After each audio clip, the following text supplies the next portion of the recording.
Hello everyone, welcome back again to this live section. Thank you so much for being with me. So guys, I want to actually, to drop whatever you're doing and come and listen to this shocking message I have to drop with you guys. So guys, the fear and fearless priest, Father Mbaka, has just dropped a very strong message to the Igbos ahead of Mazi Nnamdi Kanu's critical case, which is coming up on the 10th October 2025. That is on 10th October 2025. And the question we need to ask is this: have the Igbo political class and leaders abandoned Nnamdi Kanu? Are they really working for his unconditional release, or have they turned their backs on him? In just a few days, the court will deliver a ruling that could change the entire struggle. And ahead of that, Prince Father Mbaka has spoken passionate about Kanu's condition, the silence of Southeast leaders, and what might happen if the judgment word does not favor him. Now, I'm not going to waste your time. I'll be telling you guys what really happened and why Father Mbaka actually, is supporting what Mazi Nnamdi Kanu. So, in his words, he compared Mazi Nnamdi Kanu's with Sunday Igboho, saying that when Sunday Igboho was actually, caught, people, they did everything possible. They rallied for, Sunday Igboho, and before you know it, Sunday Igboho was actually released. Now, why is it that Mazi Nnamdi Kanu's own case is actually different? Now, in his own words, he compared the Igbo response to Nnamdi Kanu's detention to how other regions defend their own. He reminded everyone of how the Yoruba leaders, including Obasanjo and several influential figures, rallied around during when Sunday Igboho was arrested. When he was arrested in Benin Republic, they didn't even waste time. They moved as one, met with Benin Republic authorities, and ensured his eventual was released. Today, Sunday Igboho is working freely. Now, he also pointed out to the Niger Delta, saying that if anything happens to Tompolo, the entire South and Niger Delta leaders unite as one voice to protect him. Nobody plays politics when their own is in danger. Now, you guys remember this Niger Delta person called Tompolo? You guys remember when he was also the entire South Seas and Niger Delta leaders, they united immediately in one voice in order to protect what Tompolo. And before it, he was actually what he released and was now free. Now, Father Mbaka went on further saying that nobody plays politics with their own when their own is in danger. Nobody plays politics when their own brother is in danger. But why is it that the Igbos are actually playing politics with Mazi Nnamdi Kanu's case? Why? But when it comes to Mazi Nnamdi Kanu, Father Mbaka says the Igbo political class is divided, disunited, and in his own words, he said not even sincere about calling for his release. He questioned whether these so-called calls for freedom are just political statements with no real actions behind them. Now tie this with what Father Mbaka just said, warning the Igbos ahead of the court date, and you understand why this conversation is shaking the entire Southeast right now. Now, Father Mbaka said that Mazi Nnamdi Kanu will be coming to court on 10th October 2025, and the Southeast leaders are so quiet about his matter. They're not even saying anything about it. Guys, this is no longer ordinary politics. This is war within the Southeast. Ahead of Nnamdi Kanu's crucial court date, which is on 10th October 2025, Father Mbaka has dropped a spiritual bombshell, saying some of the very people who claim to be fighting for Kanu's release are actually the ones secretly working behind the scenes to keep him locked in the DSS dungeon. And he did not stop there. He placed a curse on them. He said that there are some people who are secretly working behind the scene to keep what Mazi Nnamdi Kanu in continuous DSS dungeon. Now, there was a video of Father Mbaka that was going viral where he spoke in Igbo, warning that they are hypocrites in the political class pretending to fight for Nnamdi Kanu while ensuring his continued detention behind closed doors. He said, I quote in English, he said, "It will never be well with anyone secretly fighting against the freedom of this man while pretending to support him." Because we've had so many people who are pretending to support Mazi Nnamdi Kanu, but instead these people are in secret fighting against him, fighting so that he would not be released. Now, and this will connect directly to what Ibrahim Ndije recently said about the lack of unity among Igbo leaders. Now, Ndije reminded us how Yoruba leaders, including Obasanjo, stood solidly behind Sunday Igboho when he was arrested in Benin Republic. He reminded us how the Niger Delta rallies behind Tompolo at the slightest threat. But when it comes to Nnamdi Kanu, they said the Igbo political class is divided, disorganized, and some are not even sincere about wanting him free. Many people are pretending that, oh, they want Mazi Nnamdi Kanu free, but that is a total lie. That is all full of what pretense. Many people don't want Mazi Nnamdi Kanu to be free. They don't want it. That's what they're doing. So guys, let us go on. Now, if you understand that in this case of Mazi Nnamdi Kanu, the act of God settlement means that both the leaders of the Southeast and even the federal powers must lay down pride, selfish interest, and political games to achieve one thing: a lasting peace and the unconditional release of this man. But here's the thing: it will require what? Sacrifice. It will require what? Compromise. It will require leaders to put the interest of the people above what? Personal gain. So, but people, when we talk about the act of God's settlement, it's not just religion. It's a divine strategy that requires what? Humility, sacrifice, and unity. This question is: are the Igbo leaders ready to make that sacrifice before the 10th of October 2025, or would they allow history to judge them? Would they? Now, before anyone talks about ending agitation or calming the tension in the Southeast, we need to face the truth. Nobody just wakes up and starts agitating. Something must have provoked that thing. Something creates it. And if we're not serious about peace, then we must look at these 8 major public issues that need to be reconciled, corrected, and completely sought out, which are what? Political marginalization. For decades, the Southeast has cried about being politically sidelined. No region can feel alienated and still believe they belong to the same nation.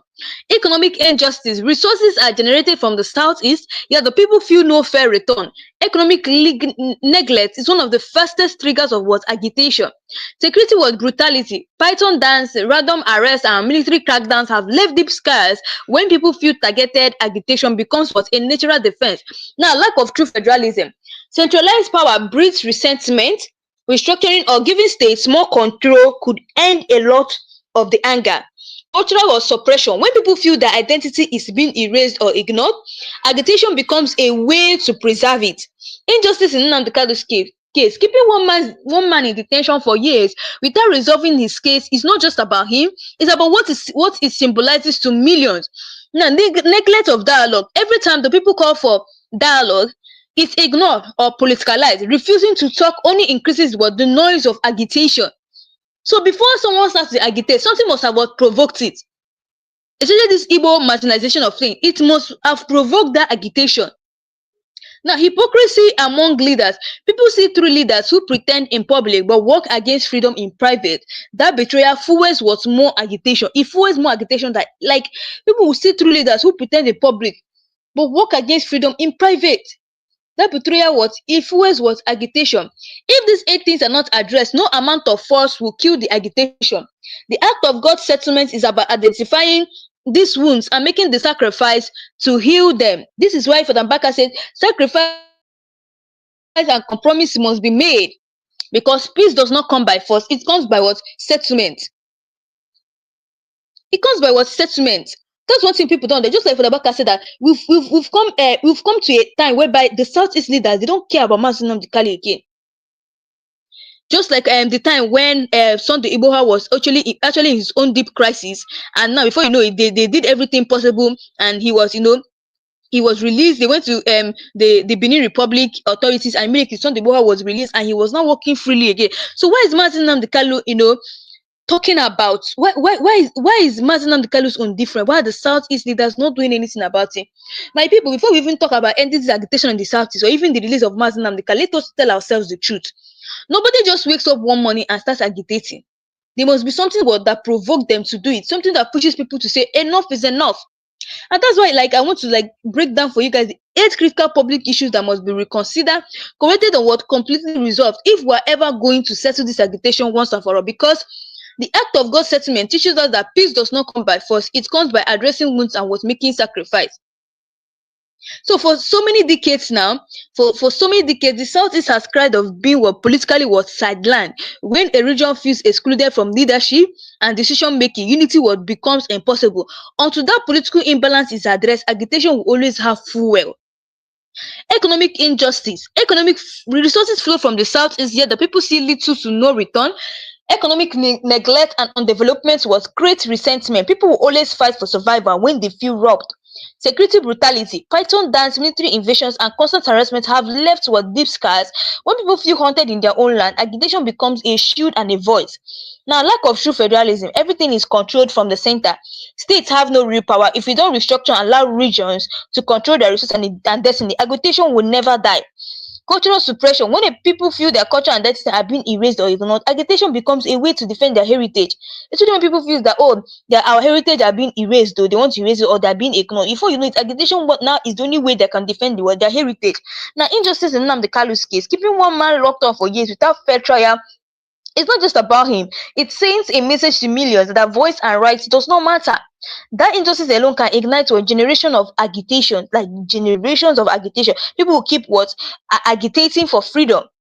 Now, neglect of dialogue. Every time the people call for dialogue, it is ignored, politicalized, or pushed aside. When leaders refuse to talk, the streets become what? The only what? Voice. Now, hypocrisy among leaders. People are not blind. They see leaders who pretend in public to fight for Kanu, but secretly work behind the scene to keep him in detention. That betrayal makes the people lose faith and what fuels more agitation. Actually, we've seen many people that they are not supporting Mazen Nnamdi Kanu's release. Maybe they'll come publicly, they'll come privately and be supporting his release, and before you know it, in public they are not seen supporting Mazen Nnamdi Kanu. And these are what will fuels agitation. So before something needs to be before we need to correct so many things. And the first thing we need to correct is that what is making Mazen Nnamdi Kanu to agitate? Is it the Igbo marginalization? The president should actually try what to fix it.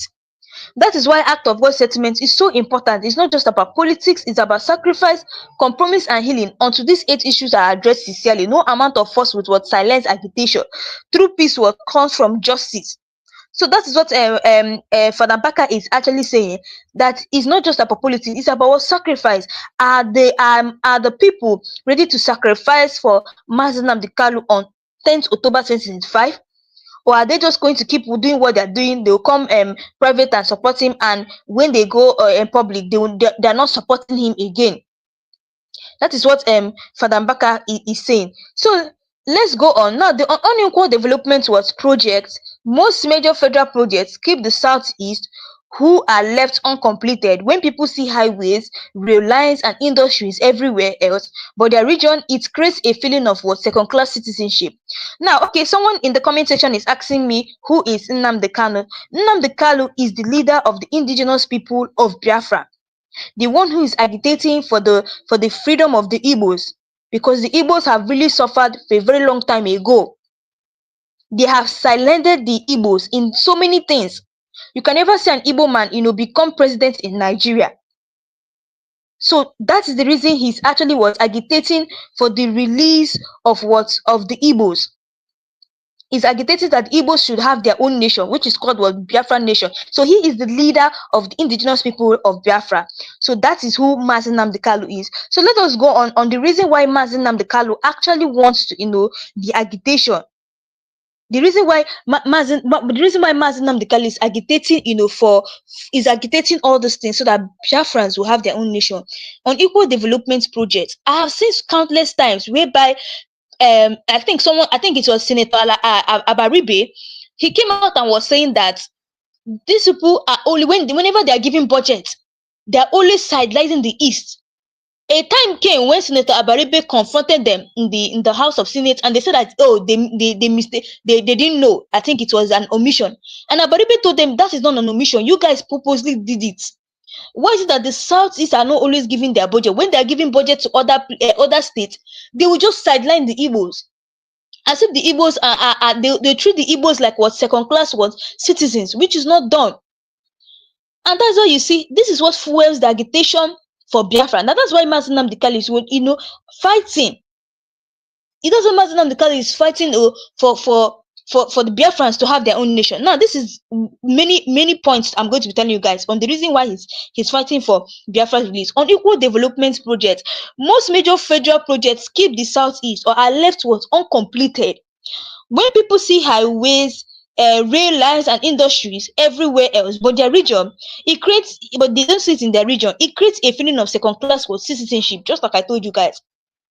Many federal projects, they're always keeping the southeast. You will see in the southeast, You see in other places they have railway lines, they have industries, they have highways. But when you come to the south, it is uncompleted. You'll be seeing uncompleted rail lines, industries, and highways. You'll be asking what is going on, and it gives these Igbo people the feeling that they are what second class citizenship in their own country. So another one is historical what injustice. The scars of the civil war are still fresh because they were never properly healed. No official apology, no reparations, or no reconciliation. Old wounds when ignored always were the fuel was new agitation. So the scars of that civil war, the civil war that happened, that wound is still fresh in them. There's no official apology that the Nigerian government has given to the Igbos concerning what happened in the civil war. Even upon the fact that Ibrahim Babangida came out to confess to us that what happened in that time, it was not the Igbos that started the war, it was a military coup. Until now, people have been expecting Bola Ahmed Tinubu to tender an apology to the Igbos, but till now they have not seen any official apology or no reconciliation. So that alone is always what fueling what is bringing up old wounds and fueling what new agitation. So media bias against the southeast. I've seen so many stations, many media platforms that are always biased about the southeast. Like I've seen so many of them. Because of these things now, people are saying that media bias against the south. There are many people that always bias about the south. They use their platform to be talking bad about the southeast, and this alone, it fuels what agitation. Now, when mainstream media often paints the southeast agitation as terrorism without addressing the root cause, it pushes the people further away and creates what more anger. So when this mainstream media often paint the southeast as paint the southeast agitation as terrorists, it will make it as I've seen so many media, they were always saying that, oh, the southeast are they're terrorists. They always use their platform to talk bad about the southeast, and it's so heartbreaking. That alone fuels what more agitation. It brings anger and fuels what more agitation. Now, lack of equal representation in security agencies. When the army, the police, and DSS are filled with people from other regions and very few from the southeast, it creates fear that security is not for protection but what for oppression. Now, bad governance at state level. It's not just about the federal government. Many southeast governors have failed to provide basic infrastructures, jobs, and opportunities. A hungry, unemployed population is easy to what radicalize. Now, youth exclusion. Young people in the southeast feel abandoned and voiceless. When youth have no seat at the table, agitation will becomes their microphone. There are many young youths who are in the southeast that have not ever smelled a political position in their life. Why? Because they're only sidelining what the southeast.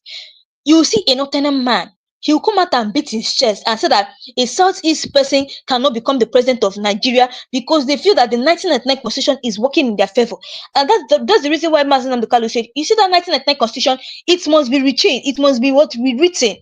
They must rewrite that 1999 constitution because it gives those people, it gives the northerners the ability to beat their chest and say, oh, no southeast person can become what the president of Nigeria. And that's why you see our young people in the south, they feel abandoned and what voiceless. When youth have no seat at the table, agitation becomes what their microphone. So failure of original unity. Unlike the southwest or south, the southeast often struggles to present a united front. Internal division was weakness. Division we weakens negotiation power and makes agitation the only language that gets what attention. Now, all these things I just told you guys, it shows that agitation is not born from tiny air. It is born from pain, neglect, and injustice. And until all these issues are addressed through the act of God settlement, which is about sacrifice, the compromise, and sincere healing, the Southeast will always feel pushed to the wall. Yes, they always feel pushed to the wall. So, guys, there's something that we normally do in this place. This is just like a normal ritual that we always do. We actually use this platform to agitate for the release of Nnamdi Kanu, also to tell the federal government that, oh, this man is an innocent man. So please, I want you to type in the comment section, free Nnamdi Kanu, and also justice delayed is not actually what is not justice what denied. So let's go on now. Lack of justice for killings in the southeast. The reason why you see Nnamdi Kanu is agitating is because of lack of justice. In the southeast, there are many killings going on in the southeast, but what is happening? The federal government is not saying anything. So lack of justice for killings in the South, when people are killed during protests or security raids and no investigation or justice follows, it creates a deeper anger and mistrust towards the state. Now, suppression of free speech. When people can't speak about their pain or demand without being branded enemies of the state, agitation becomes the only way to be heard. Neglect of what infrastructure, poor roads, collapsing bridge, lack of power supply, this daily frustration make people feel forgotten and excluded from what national progress. The Biafra question left unanswered. For over 50 years now, Nigeria has refused to properly address the root cause of the Biafran war. When a question is left unanswered for decades, agitation becomes the loudest reminder. Discrimination against Igbos in the southeast. When Igbos face economic and political discrimination in other regions, from property seizures to political exclusion, it reinforces the feeling that they are not fully accepted in Nigeria. Now, lack of equal access to federal jobs and appointment. When federal board, ministers and agencies are dominated by other regions, it sends the message that the Southeast is not trusted or valid. I've seen so many cases whereby before they will give you a job opportunity, they'll first of all ask you, are you an Igbo person? Are you a Yoruba? But once they say that you're an Igbo person, they won't want to, take you for the job. Instead, they're going to recruit towards a Yoruba person instead. It's so bad. Or even recruit a Northern person. If you go to the House of Senate, you see that there's so many Northerners who are ministers, who are senators, but you can never see an Igbo man, you can never see an Igbo man being a senator or a minister of this, a minister of that. It's always the Northerners who occupy that position. So weaponizing division among what Igbo leaders, our federal and local politicians exploiting division among Southeast leaders to weaken their collective voice has left the region politically vulnerable and fuels agitation. Now, I see someone's comment here. He said Nigeria history is indeed beyond political town hall meeting. I'm telling you guys the honest truth though. It is beyond, my brother. Like you say, Nigeria history is indeed beyond it. You see, political town hall meetings itself cannot even solve Nigerian history, because a lot is going on in Nigerian history. There's so many things that needs to be corrected in Nigerian history. Now, let's go on. Weaponizing division among Igbo leaders. Federal and local politicians exploiting division among Southeast leaders to weaken their collective voice have left the region politically vulnerable and fuels agitation. Absence of a strong negotiator for the Southeast, unlike the Yoruba with figures like Tinubu or the Niger Delta with people like Tompolo and Edwin Clark, the Southeast lacks a single strong negotiator to represent their interests at the national level. Now, lack of security for investors in the Southeast. When insecurity and neglect scare investors away, job disappears and frustration grows. Economic desperation is a breeding ground for agitation. Now, ignoring grassroots voices. Most of the discussions about the Southeast happen in Abuja or among elites. When the voices of ordinary people are ignored, agitation becomes their votes of no confidence. So, my people, after hearing this point, do you still really believe agitation is just noise, or do you see it as a cry for justice? For me, I believe that agitation is a cry for justice. Because tell me, Nnamdi Kanu will not be out here agitating for Biafra, because this agitation is coming from a cry for justice. It's coming from a cry of justice. So another thing here is that causes this agitation is broken promises from leaders. Years of unfulfilled promises by both the federal and Southeast leaders have created hopelessness. When trust is broken repeatedly, agitation becomes a reaction to betrayal. Absence of national healing after civil war. There was never a real truth and reconciliation process after the Biafran war. Without closure, old wounds bleed into a new generation. Targeting of business during crisis. Whenever there's national tension, Igbo-owned businesses and properties in other regions are often attacked. This constant fear feeds the narrative of being unsafe in one's country. Now, lack of respect for Southeast traditional institutions. Unlike other regions where traditional rulers are respected in governance, Igbo traditional voices are often sidelined, creating a disconnect between the people and the state. Now, weaponizing poverty. When poverty is allowed to thrive in the Southeast due to lack of investment, it becomes a tool to control the people. Both poverty also breeds anger and resistance. Absence of national integration program. There are no serious programs to promote unity or cultural understanding between the South and other regions. Misunderstanding breeds was suspicion, and suspicion what breeds was agitation. Now, over policing without development, heavy security presence without equivalent investment in schools, job infrastructure sends the wrong message control and not what care. Now, silencing of intellectual what voices. When Southeast academics, historians, and cultural voices try to speak about this issue, they are often ignored or labeled what as agitators, suppressing ideas, pushes people to the street. Now, lack of Southeast media power. Other regions they have strong media houses to control their narrative. This Southeast has fewer powerful media voices, meaning their pain is often told through other lenses and not their own. Failure to engage the diaspora. Millions of Igbos abroad send money home and care about the region, yet their voices are not involved in policy making. Ignoring such a powerful group creates what's more disconnect. More disconnect. So everything that they are saying is actually true. We actually need the Southeast leaders, to come together and see what they can do about the release of Nnamdi Kanu. I don't know why Igbos are always different. Why the Igbos are always, betraying their own brothers. It's not supposed to be so. It's not supposed to be so. Now, failure to honor Igbo contributions to Nigeria. From business to politics to the military, Igbos have contributed massively to the country. When their sacrifices are erased or ignored, it creates what? Resentment. Lack of equal share in oil revenue. Despite being near the Niger Delta, many Igbo communities still see no benefit from the oil wealth. Economic exclusion brings what? Agitation. Now, abandoned what? Federal project. Countless federal roads, bridges, and rail lines in the southeast are abandoned mid-construction. People see it as a deliberate what? Neglect. Now, over reliance on military solutions. Every time the southeast raises a complaint, the answer is military action instead of what? Dialogue. Soldiers can't solve what? Political wounds. No strong southeast lobby in Abuja. Other regions have powerful lobbying groups influencing what? National policy. The southeast lacks a unified, consistent voice at the center. Now, intimidation of Southeast businesses, reports of harassment, overtaxation, and targeting of Igbo traders nationwide reinforce the sense of being economic was suppressed. Politicalization of Nnamdi Kanu's case. Instead of being handled legally, Kanu's case has become a bargaining chip in national politics. This makes the people see injustice, not law. Now, lack of federal investment in youth development. No major federal youth or tech hubs in the Southeast. When young people see no future, agitation becomes their only voice. Exploitation of Southeast resources without local benefit. Gas, minerals, and trade routes are exploited, yet the region sees no infrastructure or returns.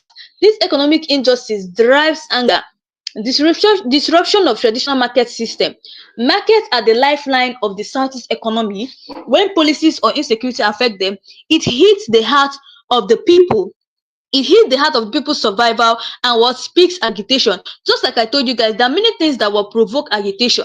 So the federal government, should first of all say, oh, what is actually making Nnamdi Kanu to agitate? Is it the 1999 constitution? Is it the marginalization of the Igbos? Or let us correct it. And you feel immediately they correct it, Nnamdi Kanu will not actually, be agitating for it again. Another thing is land and property disposition outside the Southeast. Decades after the Civil War, stories of seized Igbo properties in places like River State and other regions remained unresolved.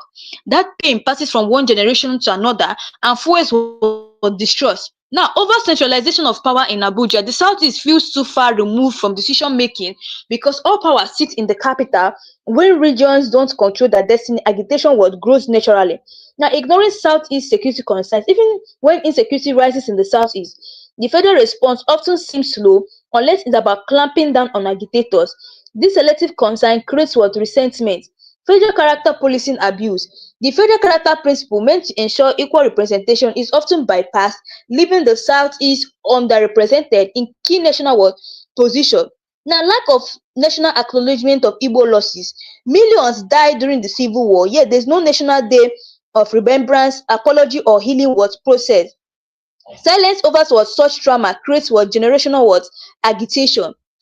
It creates generation agitation. Sidelining of Southeast in national infrastructure plan. When national rail, refinery, or port projects are announced, the Southeast often get the smallest share or none at all. It signals deliberate exclusion. Targeting of IPOB supporters without due processes. Arrests, disappearance, and killings of IPOB members without transparent trials have created the perception that Igbo lives are disposable in the eyes of the state. Now, no serious attempts at national dialogue. Every call for a national conference or restructuring is watered down or ignored. People feel there is no platform to air or grievance, so agitation what becomes the platform. Cultural what misrepresentation in national discourse. Igbos are often portrayed as overly ambitious or money-driven, reducing their cultural and historical contributions such as stereotypes creates cultural what frustration. Now, the suppression of Igbo language in federal institution. While other languages are given more respect in national media and schools, Igbo language is slowly what erased. Language is identity when it's suppressed, agitation will defend itself. Now, lack of equal military protection for Southeast communities. When banditry or herdsmen attack hit the southeast, response are slowly compared to other regions. It makes people feel deliberately what? Unprotected. Political exploitation of Igbo division. Federal powers often exploit rivalry among southeast politicians to keep them divided. Disunity at the top creates anger at the grassroots and fuels what? Agitation. No dedicated Igbo reconciliation commission. Unlike South Africa, after apartheid or Rwanda after genocide, Nigeria never set up a body to heal ethnic wounds after the war. Without reconciliation, bitterness what lingers. Unlike South Africa, after they get after they had that their war that they had, after that their genocide, Nigeria never set up a body to heal ethnic wounds after the war. So without all this reconciliation, bitterness will now what linger. Now, lack of strategic job creation in the southeast. No major federal industries, tech hubs, or manufacturing plants are built in the southeast. Unemployment creates desperation, and desperation fuels what? Agitation. Overlooking Southeast youth innovation. Despite producing some of the Nigeria's most initiative entrepreneurs, Southeast youth feel unsupported by national policies, talent ignored turns into what? Resistance.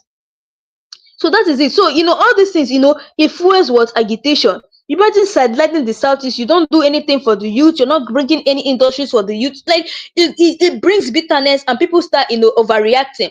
Now, unaddressed trauma of war survivors, many civil war survivors still live with untreated or psychological wounds, generational trauma without healing feeds agitation among the children and their grandchildren. Unequal distribution of security infrastructure. Military base, police academies, and strategic defense installations are mostly located outside the southeast, making the region feel exposed and what less valued. Political exclusion in key national decisions. When major national policies are drafted, Southeast leaders are often sidelined or given what minimal input, reinforcing feeling of what exclusion. Now, bias in national education curriculum, school history books underplay or distort Southeast contributions and experiences, especially around the Civil War. Erased history breeds what silence what resentment. The economic blockades during past crises, memories of economic strangulation during the Biafran War and similar sanctions during IPOB crackdown remain fresh in the collective memory of the Southeast. Lack of federal ports in the Southeast. Despite being a trading hub, the Southeast has no major federal seaport fully functioning, forcing businesses to depend on Lagos and rivers. Economic strangulation fuels what? Agitation. Now, targeting of Igbo political what? Aspirants. Whenever an Igbo man rises politically to the national level, allegations, smear campaigns, or political traps will now appear. People see it as a systematic what? Suppression. No national momentum honoring what Igbo heritage. Other regions have federal recognition of their cultural heritage. The absence of such in the Southeast makes people feel their identity is internationally what downplayed. Harsh taxation and business levies. Igbo traders often complain of heavy taxation and levies in multiple states. When businesses feels like punishment, agitation becomes a response. Land encroachment and farmer header clashes. Constant clashes with herders and lack of federal protection of rural farmland create the sense that the region is under siege. Lack of emergency response in disasters. When floods or natural disasters hit the southeast, federal response is often slow compared to other regions. Neglect in crisis moment deepens annihilation. Using the southeast as political bargaining chip, successive governments use the promise of southeast development or inclusion as a campaign tool but never fulfill it. Repeated betrayal what fuels agitation. Criminalizing Igbo cultural symbols, cultural attire, flags, and identity symbols are often misinterpreted as signs of rebellion. When culture is criminalized, agitation becomes what? Cultural what? Defense.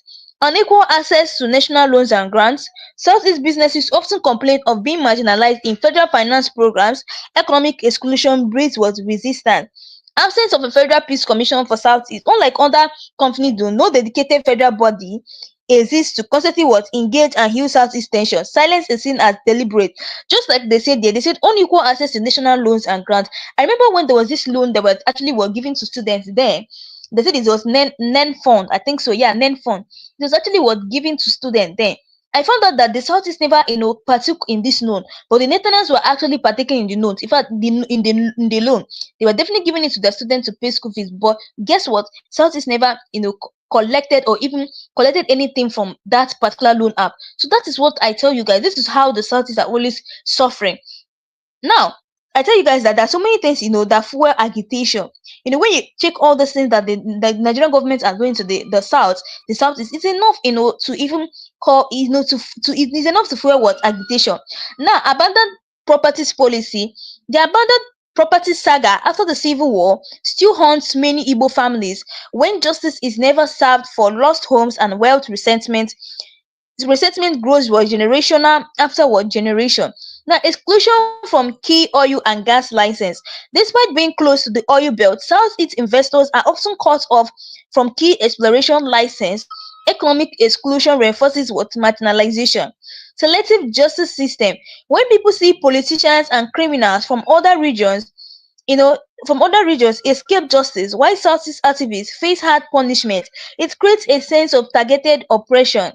Deliberate weakening of regional institutions. Attempts to build strong regional cooperation in the southeast are often undermined by federal politics. A weak region is easier to control, but it fails what agitation.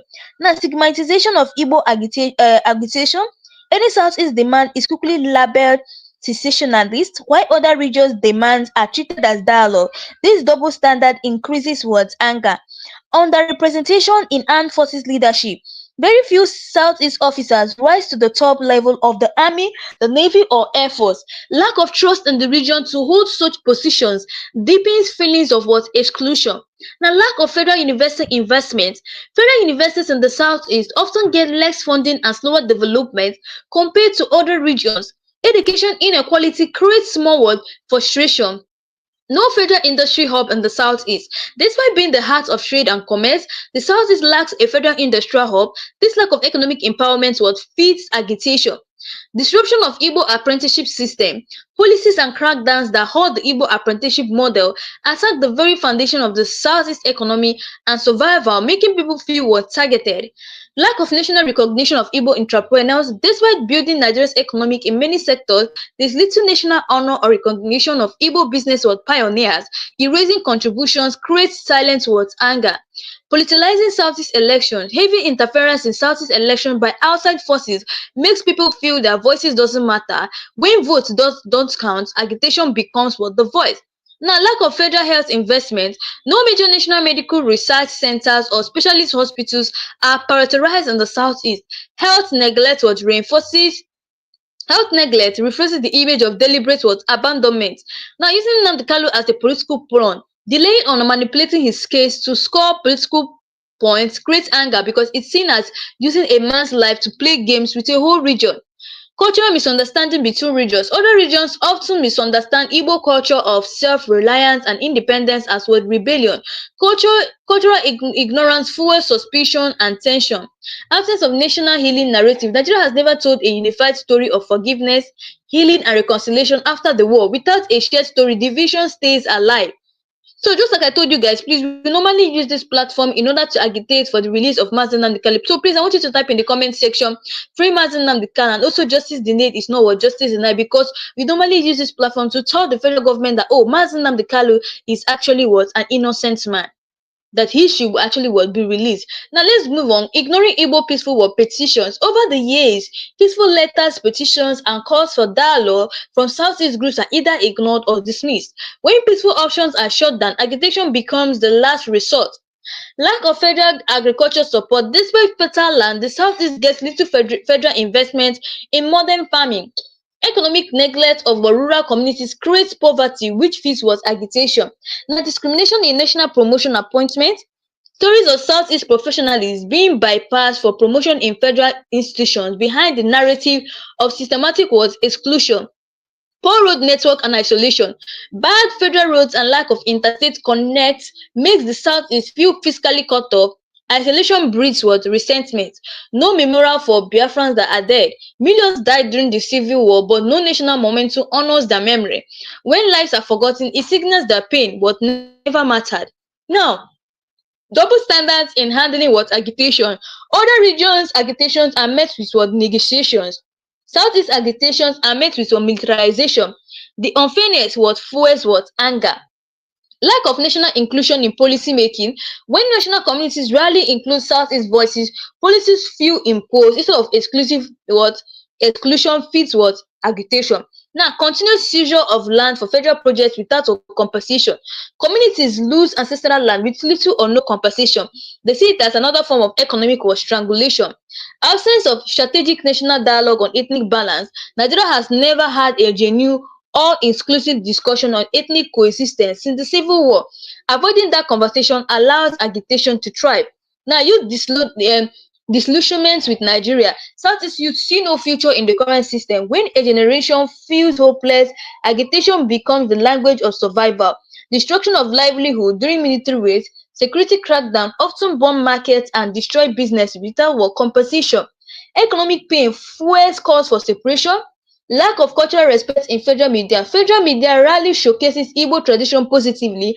When a people's identity is underrepresented, agitation becomes what? Cultural defense. Suppression of regional economic initiative. Efforts to build independent economic structures in the Southeast are sometimes blocked or underfunded, feeding the feeling of what? Economic what? Sabotage. Now, no truth or reconciliation commission after the war. Countries that survive internal conflicts heal through truth commissions, leaving commission. Nigeria skipped that step, leaving unhealed wounds to what? To fester. Lack of national heroes from the Southeast in curriculum. School textbook rarely celebrates Igbo heroes equally. When children grow up without seeing their people honored, it builds what? Silence or resentment. Now, that is just it. A bid was silent what? Resentment. Just like I told you guys, all those things are what will fuels what? Agitation.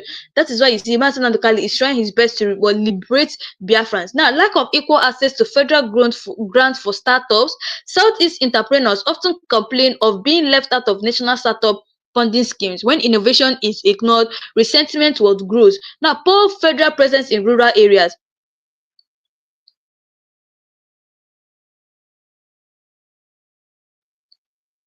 Poor federal presence in rural areas. Many rural communities in the southeast feel abandoned by the central government. Lack of basic amenities fits the idea of being what? Excluded.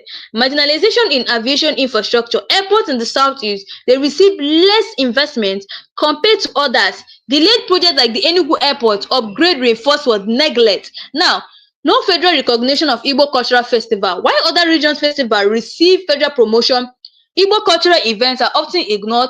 Cultural invisibility leads to what? Cultural what? Agitation. Now, stigmatization of Southeast entrepreneurs abroad. Stories of discrimination against Igbo businessmen, Igbo business people in other regions and outside Nigeria fuel the feeling of being unwanted everywhere. So, weaponizing international division, federal policies exploiting differences between Southeast governors, Ohanese and activists keep the region weak. This manipulation fuels what? Grassroots. It fuels grassroots anger. Inadequate support for post-war reconstruction. Unlike other post-conflict regions globally, the Southeast never received full-scale federal reconstruction. The lack of rebuilding creates what? Lasting what? Bitterness. Now, suppression of Southeast historical narrative. Book, films, and media projects about Southeast history are often censored or underfunded. When a people can't tell their story, agitation what becomes what? Their voices. Now, over-concentration of national wealth in other regions. When oil, ports, and industries are what? Centralized away from the southeast, it creates economic imbalance that breeds what? Anger. Yeah, and psychological welfare during media labs, using terms like terrorists for agitators without addressing their grievances creates an emotional wound that deepens what? The conflict. So, guys, just like I always tell you guys, we actually use this platform, to agitate for the release of what? Martin Nnamdi Kanu. So please don't forget to type in the comment section, free Martin Nnamdi Kanu. Also, justice delayed is not what? Also justice denied. And also, guys, I want you guys to actually take a look at what this lawyer of Martin Nnamdi Kanu have to say about the reason why you see Mbaka is actually supporting what Nnamdi Kanu and Tinubu is actually shocked in that. So guys, take a look at this video and write that. Please don't also forget to comment free Nnamdi Kanu in the comment section, and I'll be back to tell you the reason why Father Mbaka is actually what supporting Nnamdi Kanu. So guys, take a look when at the president calm down. The reason Nnamdi Kanu have a discussion with him. You have been having a discussion with bandits and the so-called repentant Boko Haram. Tell me the offense of Nnamdi Kanu, because he's agitating for self-determination, which is his own constitutional fundamental rights granted to him by the Constitution and the law. Well, the government's anger is not because of the agitation, because they know that everyone has a right to agitate. But they said the way he was going about it, like and then people were being incited. Well, that's even not what I'm what of the one the wife of the president incited people during the election? The wife of the president, he incited people that Igbo should go. What of the one Oba of Lagos said that Igbo should go and fall into lagoon? What of those that came out and said that Igbos will not vote? If you are not voting for APC, you will not vote. What happened to them? Has anybody been arrested?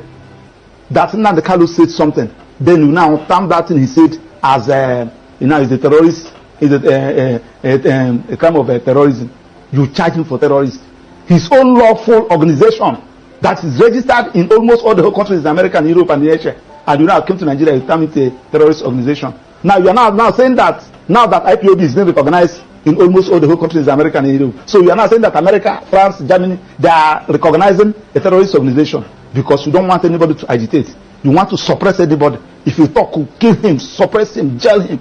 In a country that is predicated on constitutional governance, it cannot work like that. Okay, let's get back to the ministerial nomination of Bianca Ojukwu, because you said he took away one from Anambra and brought in another. But remember that the president took away the minister based on the KPI results that came out, which he was not even the one, that did the evaluation. It was the result given to him with which he did that, meaning that if actually the minister had performed, above board in the KPI, they wouldn't have had any reason to remove her rather. Now, still on that ministerial list, we have 48 of them, am I right? And we have 36 states in this country, including FCT 37. So, apart from Southeast, that have only 5, every other region have more than 6, apart from Southeast. Now, check since 1999, we have been having series of presidents. Let's use what is going on now. The president is from where? Vice is from where? Speaker is from where? Senate President is from where? CJN is from where? Court of Appeal President is from where? National Industrial Court President is from where? Chief Judge of Federal High Court is from where? And they are saying that the people of Southeast belongs to this country. Are you sure you're not? I mean, it's just like what I said too. I mean, isn't it time we started to be less sentimental about this diversity? We have to apply it now. We are saying that the only people that are qualified to hold all this position, nobody from South is qualified. On what basis? Are you saying that there's the chief of Naval Staff is from the Southeast? Huh? The chief of Naval Staff? From where? I'm talking about the key position. So number 1 person, number 2 person, number 3 person, number 4 person, number 5 person. The key position. We have 3 arms of government: the executive, the judiciary, and the parliament. You can never see anybody from Southeast there. Now, the point we are talking about is that I'm not even talking about, I'm in court about lopsided appointments. Okay. I can avail that my process because I did an intensive research in that process. File it, asking court to view whether this particular appointment, whether this particular governance is in line with Federal Character Establishment Act, an act of National Assembly that said that you should carry everybody along. Section 14 of the Constitution also said that you should carry everybody along. And they are not doing all these things. You are telling me that, yes, now that you have removed Kennedy Handele and they are now brought in Bianca Ojukwu, that the people of Southeast will jubilate. Are you talking to idiots? Look at the people that you are talking about. Check, let me start with the source. In football, the people that have made Nigeria proud are the people of Southeast. In commerce, in aviation industry, name it. In academics, they are from people of Southeast. But when it comes to power, they are not qualified. And we want them to be happy. Listen, let me tell you, like today that is Monday, go to Southeast. And my annoyance is that these things are avoidable for Christ's sake. They won at Nnamdi. The reason Nnamdi Kanu, let us start addressing this issue. This early morning, somebody sent me a clip, something they posted, that they said I think they said next week, or the next 2 weeks, that there will be nothing like federal courts in the whole of Southeast. What do I mean by federal courts? Federal courts, National Industrial Court is the federal court. Federal High Court is a federal court. Court of Appeal is a federal court. Now, the judges that are there, most of them are not Igbos. Majority of them are not Igbos. How should you risk somebody to go and preside in the Court of Appeal over the judicial division, Oka Judicial Division, Enugu Judicial Division? How can you appoint somebody to go and preside in Federal High Court in the Southeast, National Industrial Court in the Southeast? And you are not even thinking about all this, and the judges are not even thinking about So the point we are talking about is that when there is a problem, look for a solution.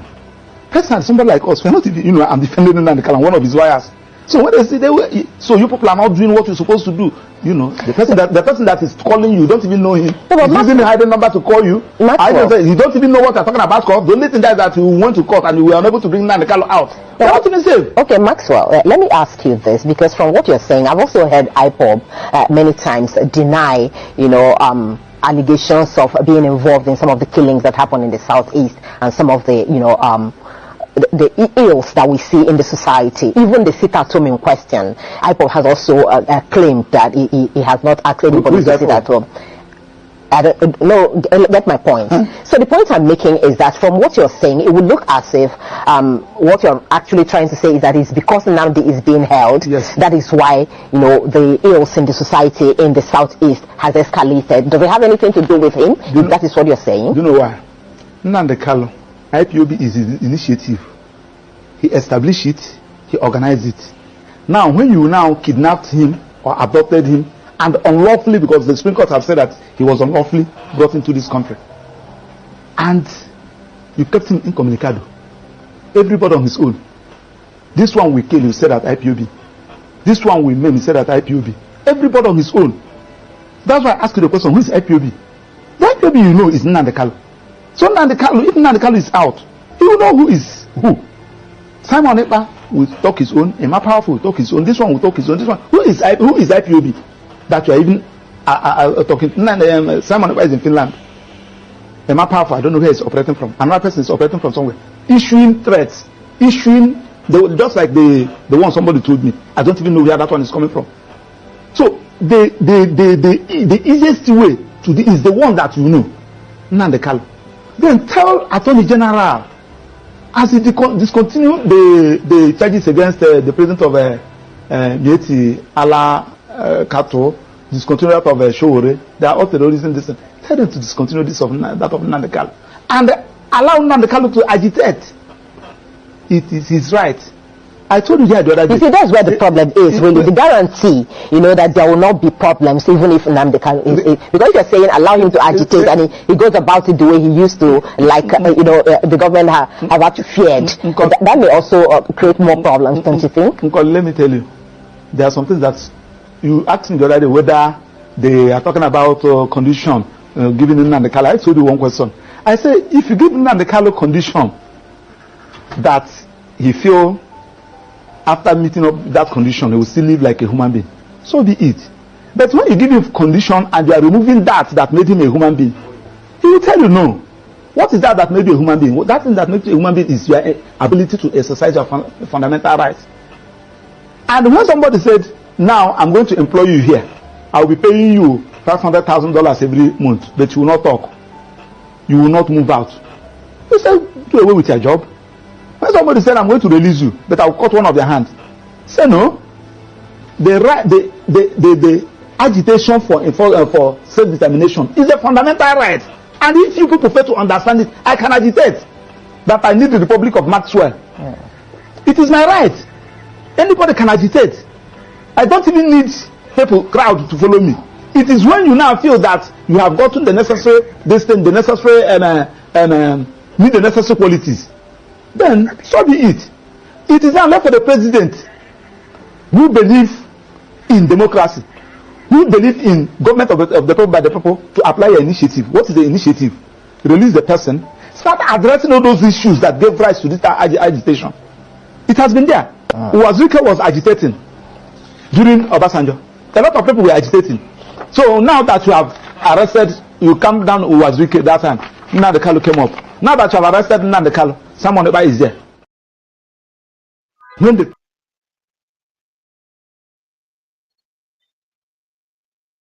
the president calm down, The reason Nnamdi Kanu, have a discussion with him. You have been having a discussion with bandits and the so-called repentant Boko Haram.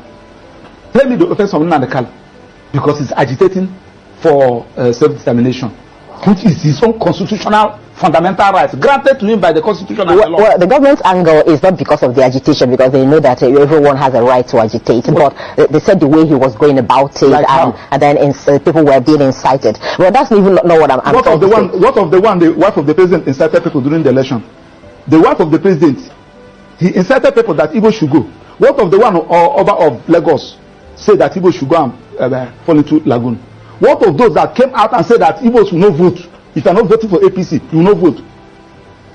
What happened to them? Has anybody been arrested? That Nnamdi Kanu said something, then you now term that thing he said as is a terrorist, is a crime of terrorism. You charge him for terrorism. His own lawful organization that is registered in almost all the whole countries in America and Europe and Asia, and you now came to Nigeria, you term it a terrorist organization. Now you are now saying that now that IPOB is being recognized in almost all the whole countries in America and Europe, so you are now saying that America, France, Germany, they are recognizing a terrorist organization because you don't want anybody to agitate. You want to suppress anybody. If you talk, you kill him, suppress him, jail him. In a country that is predicated on constitutional governance, it cannot work like that. Okay, let's get back to the ministerial nomination of Mbaka Ojukwu, because you said he took away one from Anambra and brought in another. But remember that the president took away the minister based on the KPI results that came out, which he was not even the one, that did the evaluation. It was the result given to him, with which he did that, meaning that if actually the minister had performed, above board in the KPI, he wouldn't have had any reason to remove her rather. Now, still on that ministerial list, we have 48 of them, am I right? And we have 36 states in this country, including FCT 37. So, apart from Southeast, that have only 5, every other region have more than 6, apart from Southeast. Now, check since 1999, we have been having series of presidents. Let's use what is going on now. The president is from where? Vice is from where? Speaker is from where? Senate President is from where? CJN is from where? Court of Appeal President is from where? National Industrial Court President is from where? Chief Judge of Federal High Court is from where? And they are saying that the people of Southeast belongs to this country. Are you sure? Max, are you sure you're not? It's just like what I said too. I mean, isn't it time we started to be less sentimental about this diversity? We have to apply it now. We are saying that the only people that are qualified to hold this position, nobody from South is qualified. On what basis? Are you saying that the chief of Naval Staff is from the Southeast? Huh? The chief of Naval Staff? From where? I'm talking about the key position. Number 1 person, number 2 person, number 3 person, number 4 person, number 5 person. The key position, we have 3 arms of government: the executive, the judiciary, and the parliament. You can never see anybody from Southeast there. Now, the point we are talking about is that I'm not even talking about, I'm in court about lopsided appointments. Okay. I can avail that my process because I did an intensive research in that process. File it, asking court to view whether this particular appointment, whether this particular government is in line with Federal Character Establishment Act, an act of National Assembly that said that you should carry everybody along. Section 14 of the Constitution also said that you should carry everybody along. And they are not doing all these things. You are telling me that, yes, now that you have removed Kennedy Hanele and they are now brought in Mbaka Ojukwu, that the people of Southeast will jubilate. Are you talking to idiots? Look at the people that you are talking about. Let me start with the source. In football, the people that have made Nigeria proud are the people of Southeast. In commerce, in aviation industry, name it. In academics, they are from people of Southeast. But when it comes to power, they are not qualified. And we want them to be happy. Listen, let me tell you, like today that is Monday, go to Southeast. And my annoyance is that these things are avoidable for Christ's sake. The one at Niger, the reason Nnamdi Kanu, let us start addressing this issue. This early morning, somebody sent me a clip, something they posted, that they said I think they said next week, the next 2 weeks, that there will be nothing like federal courts in the whole of Southeast. What do I mean by federal courts? Federal courts, National Industrial Court is a federal court. Federal High Court is a federal court. Court of Appeal is a federal court. Now, the judges that are there, most of them are not Igbos. Majority of them are not Igbos. How should you risk somebody to go and preside in the Court of Appeal over the judicial division, Oka Judicial Division, Enugu Judicial Division? How can you appoint somebody to go and preside in federal high courts in the southeast, national industrial court in the southeast? And you are not even thinking about all this, and the judges are not even thinking about So the point we are talking about is that when there is a problem, look for a solution. Personally, somebody like us, we are not even, I'm defending Nnamdi Kanu, one of his lawyers. So when they say so you people are not doing what you're supposed to do, the person that is calling you, don't even know him. He's using a hidden number to call you. You don't even know what they're talking about. The only thing that you want to court and you were unable to bring Nnamdi Kanu out. They're not even safe. Okay, Maxwell, let me ask you this, because from what you're saying, I've also heard IPOB many times deny, allegations of being involved in some of the killings that happen in the southeast and some of the, the ills that we see in the society. Even the sit-at-home in question, IPOB has also claimed that he has not asked anybody to sit at home. I don't know, get my point. So the point I'm making is that from what you're saying, it would look as if what you're actually trying to say is that it's because Nnamdi is being held, yes, that is why, the ills in the society in the southeast has escalated. Does it have anything to do with him? That is what you're saying? Do you know why? Nnamdi Kanu, IPOB is his initiative. He established it, he organized it. Now, when you now kidnapped him or adopted him, and unlawfully, because the Supreme Court have said that he was unlawfully brought into this country, and you kept him incommunicado, everybody on his own. This one we kill, you said at IPOB. This one we maim, you said at IPOB. Everybody on his own. That's why I asked you the question, who is IPOB? The IPOB is Nnamdi Kanu. So Nnamdi Kanu, if Nnamdi Kanu is out, he will know who is who. Simon Ekpa will talk his own, Emma Powerful will talk his own, this one will talk his own, this one. Who is IPOB? That you are even talking. Simon Ekpa is in Finland. Emma Powerful, I don't know where he's operating from. Another person is operating from somewhere. Issuing threats. Just like the one somebody told me. I don't even know where that one is coming from. So the easiest way to do is the one that you know. Nnamdi Kanu. Then tell Attorney General, as he discontinue the charges against the president of Mieti Ala Kato, discontinue that of Showore, they are all terrorism. Tell them to discontinue that of Nnamdi Kanu, and allow Nnamdi Kanu to agitate. It is his right. I told you here the other day. You see, that's where the problem is, really. The guarantee, that there will not be problems, even if Nnamdi Kanu is, because you're saying allow him to agitate, and he goes about it the way he used to, like, the government have actually feared. That may also create more problems, don't you think? Let me tell you, there are some things that you asked me the other day whether they are talking about condition given Nnamdi Kanu. I told you one question. I say, if you give Nnamdi Kanu condition that he feel after meeting up that condition, he will still live like a human being, so be it. But when you give him condition and you are removing that made him a human being, he will tell you no. What is that made you a human being? That thing that makes you a human being is your ability to exercise your fundamental rights.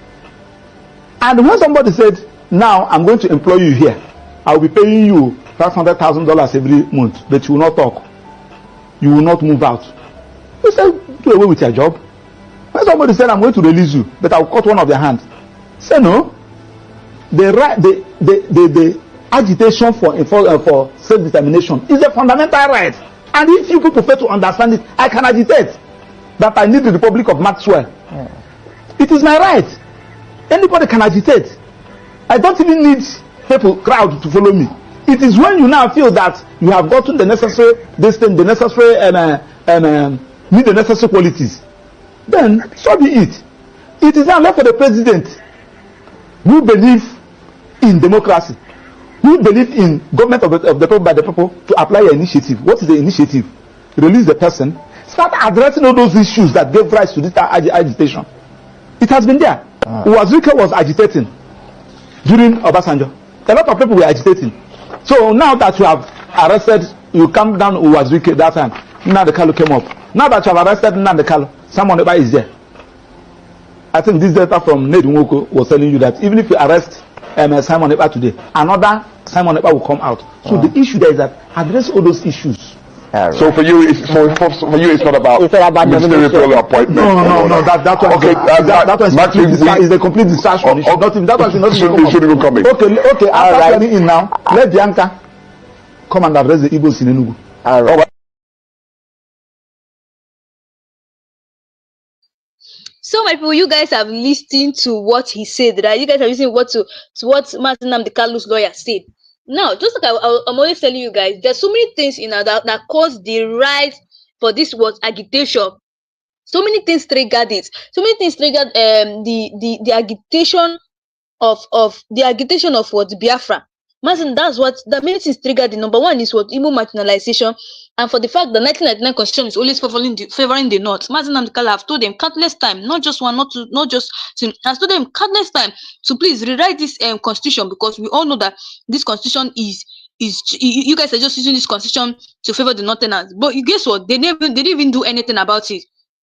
All they told us that, oh, it's still in process. They never said anything about it. And looking at what is going on now, all these things are what is fueling, the agitation of what of Biafra is what is making Martin Nnamdi Kanu to agitate for Biafras. So if care is not taken, this agitation will continue until the federal government actually fix all the things that Martin Nnamdi Kanu have told them. Oh, these are the things that is actually causing me to agitate. If they really want peace in Nigeria, they should ask the agitator what is making you to do all these things you're doing, and settle it amicably among themselves.